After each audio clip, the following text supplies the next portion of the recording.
Hi friends, இன்றைக்கி ஒரு mini vlog தான் பார்க்க போகிறோம். இது சண்டே எடுத்த வீடியோ. சண்டே அப்படின்னாலே ரெஸ்ட் எடுக்கிற நாளாக தான் இவ்வளோ நாள் இருந்துச்சு. ஆனால் பாப்பாவுக்கு ஃபங்க்ஷன் வந்ததுலேருந்து நம்ம இன்விடேஷன் கொடுக்குறதே வேலையாக போச்சு. இப்போ அதுக்கு தான் காலையிலே கிளம்பிட்டோம். நிறைய பேர் கேட்குறீங்க, உங்கள் குரல் ஏங்க ஒரு மாதிரி இருக்குது, மைக் மாட்டி இப்போ பேசுகிறீங்களா, வாய்ஸே ஒரு மாதிரி வித்தியாசமாக இருக்குன்னு கேட்குறீங்க. அதெல்லாம் ஒன்றும் இல்லை ஃப்ரெண்ட்ஸ், நம்மளுக்கு அலைச்சல், அதுக்கப்புறம் போகிற இடம் ஃபுல்லாக நம்ம ஜூஸு இந்த மாதிரி கூலிங்காக குடிக்கிறதுனால வாய்ஸே சேஞ்ச் ஆகி போச்சு. நான் வந்து ஒரு ஊருக்கு வந்து பத்திரிக்கை கொடுக்குறதுக்காக போயிருந்தேன். அங்கே பார்த்தீங்க அப்படின்னா ஒரு கிணறுல பார்த்திங்கன்னா நிறைய பேர் வந்து தண்ணி எடுக்கிறாங்க. நீர்மூழ்கி மோட்ரு போட்டு அந்த ஊரில் எல்லாருமே அந்த கிணத்துலேருந்து தான் தண்ணி எடுக்கிறாங்க.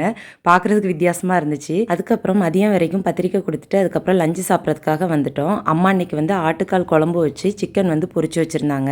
சூப்பராக இருந்துச்சு. அதை சாப்பிட்டுட்டு பக்கத்து வீட்டு அக்காட்ட வந்து மருதாணி கேட்டிருந்தேன். அந்த அக்கா மரத்தையே ஒடிச்சு கொண்டு வந்துட்டாங்க. எவ்வளோ பாசக்காரங்களாக இருக்காங்க பாருங்கள் ஃப்ரெண்ட்ஸ். அதுக்கப்புறம் இலையை ஃபுல்லாகவுமே உருவி அதை வந்து அரைச்சி வச்சுட்டு போயிடலாம் அப்படின்னு அரைச்சிக்கிட்டு இருக்கேன்.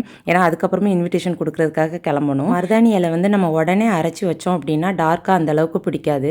நீங்கள் வந்து அரைச்சிட்டு ஒரு 1/2 அன் ஹவருக்கு அப்புறம் எடுத்து வைங்க, சூப்பராக பிடிக்கும். நான் இன்விடேஷன் எல்லாமே கொடுத்துட்டு வந்து மருதாணி வச்சுக்கிட்டு இருந்தேன். அம்மா வந்து பூ கட்டியிருக்கேன் அப்படின்னு சொல்லிட்டு பூவை வச்சு விட்டாங்க. நெக்ஸ்ட் டே இப்படி தான் ஃப்ரெண்ட்ஸ் போச்சு. வீடியோ பிடிச்சிருக்குன்னு நினைக்கிறேன். வீடியோ பிடிச்சா லைக் பண்ணுங்கள். அடுத்த ஒரு சூப்பரான வீடியோவில் பார்க்கலாம். பாய்.